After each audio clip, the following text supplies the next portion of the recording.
हमने पूर्व की कथाओं में चर्चा की थी कि उर्वशी एवं पुरुरवा के ज्येष्ठ पुत्र आयु ने राहु की कन्या प्रभा से विवाह किया था, जिससे आयु को नहुष, क्षत्रवृद्ध, रंभ, रजि एवं अनेना नामक 5 पुत्रों की प्राप्ति हुई। इनमें से राजा नहुष की कथा हम पिछली 2 कड़ियों में बता चुके हैं। राजकुमार क्षत्रवृद्ध के एक प्रपौत्र शौनक ने मानव समाज में चातुर्वर्ण का प्रवर्तन किया, अर्थात उनकी संतानों में ब्राह्मण, क्षत्रिय, वैश्य एवं शूद्र नामक 4 वर्णों की प्रजा हुई। क्षत्रवृद्ध के दूसरे प्रपौत्र काशीराज काशेय ने काशी नामक राज्य की स्थापना की। इसी काशीराज के वंश में धन्वंतरी हुए, जिन्होंने आयुर्वेद को 8 विभागों में विभक्त किया। इस प्रकार चंद्रवंशी राजकुमारों ने बड़े बड़े कार्य किए। इस कथा में हम पुरुरवा के पुत्र रजि तथा रजि के पुत्रों की चर्चा करेंगे।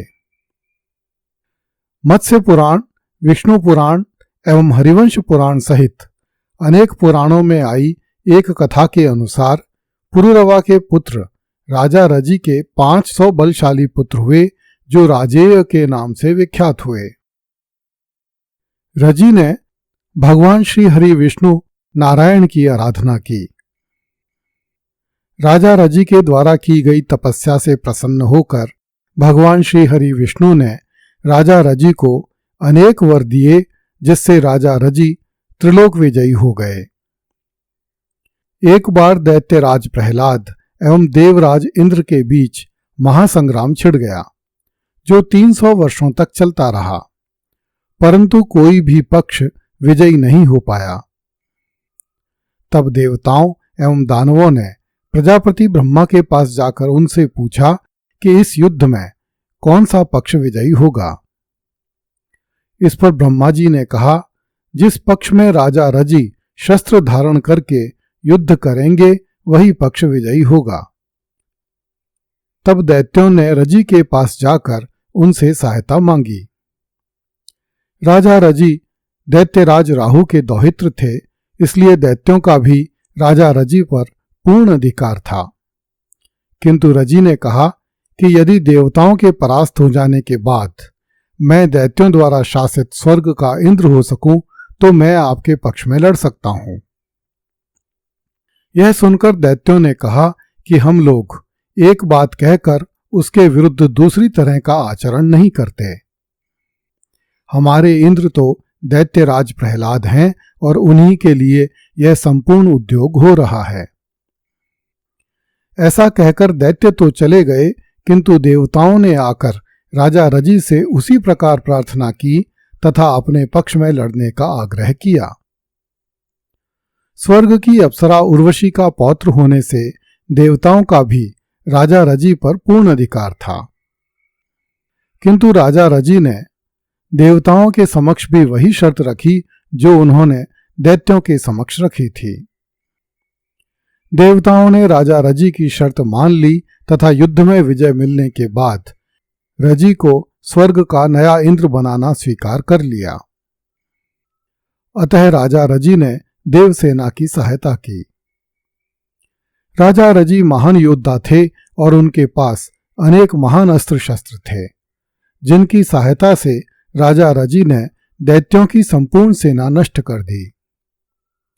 युद्ध समाप्ति के बाद देवराज इंद्र को भय हुआ कि अब उसे राजा रजि के पक्ष में इंद्र पद का त्याग करना पड़ेगा, किंतु देवराज इंद्र पद छोड़ने को तैयार नहीं था।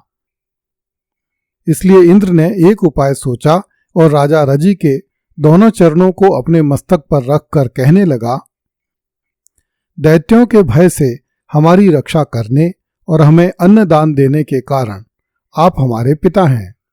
आप संपूर्ण लोकों में सर्वोत्तम हैं, क्योंकि मैं त्रिलोकेंद्र आपका पुत्र हूं। आप स्वर्ग मेरे ही पास रहने दें, इससे आपको अक्षय कीर्ति की प्राप्ति होगी। इस पर राजा रजि देवराज इंद्र से प्रसन्न हो गए और उन्होंने हंसकर कहा, अच्छा, ऐसा ही सही। ऐसा कहकर वे अपनी राजधानी को चले गए। इस प्रकार शतक्रतु ही इंद्र पद पर आसीन हुआ।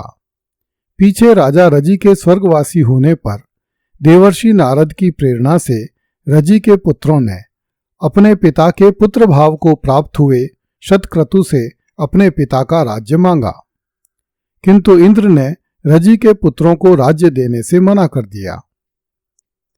इस पर रजि के पुत्रों ने इंद्र पर आक्रमण कर दिया तथा उसे जीतकर स्वयं ही इंद्र पद का भोग करने लगे। रजि पुत्रों ने इंद्र के वैभव, यज्ञ भाग और राज्य को बलपूर्वक छीन लिया। इस कारण देवराज इंद्र को स्वर्ग छोड़ना पड़ा। एक दिन देवगुरु बृहस्पति एकांत में बैठे थे। तब त्रिलोकी के यज्ञ भाग से वंचित हुए शतक्रतु इंद्र ने उनसे कहा, देव, मैं रजि पुत्रों द्वारा सताया जा रहा हूं। मुझे अब यज्ञ में भाग नहीं मिलता।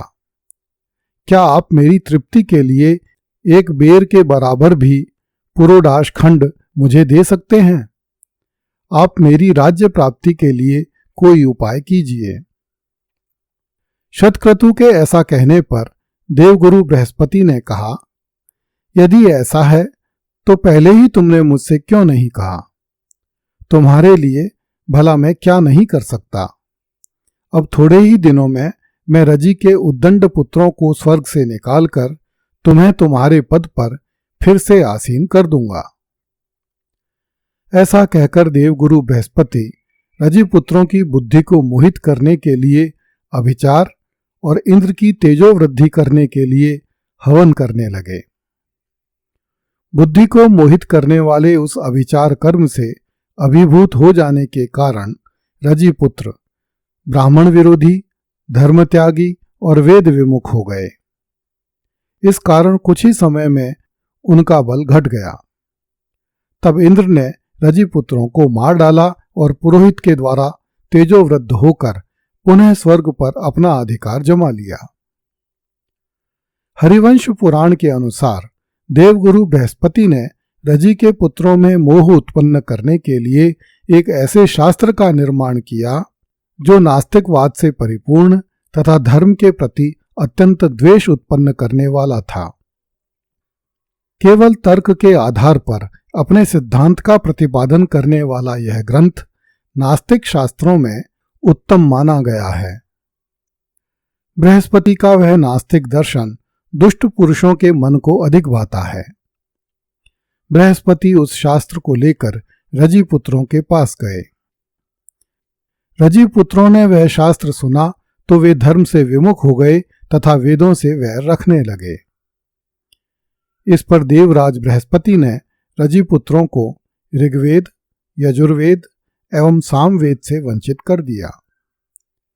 अब पापपूर्ण बुद्धि वाले रजि पुत्रों को इंद्र ने मार दिया।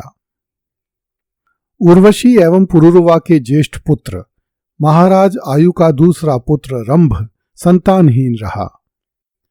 तीसरे पुत्र छत्रवृद्ध का पुत्र प्रतिपक्ष हुआ। महाराज आयु के ज्येष्ठ पुत्र नहुष का विवाह विरजा से हुआ, जिससे अनेक पुत्र हुए, जिनमें ययाति, संयाति, अयाति, अयति और ध्रुव प्रमुख थे। इनकी चर्चा हम आगामी कथाओं में करेंगे। अगली कथा में देखिए, राजा धन्वंतरी ने धरती के कल्याण के लिए काशीराज के यहाँ जन्म लिया।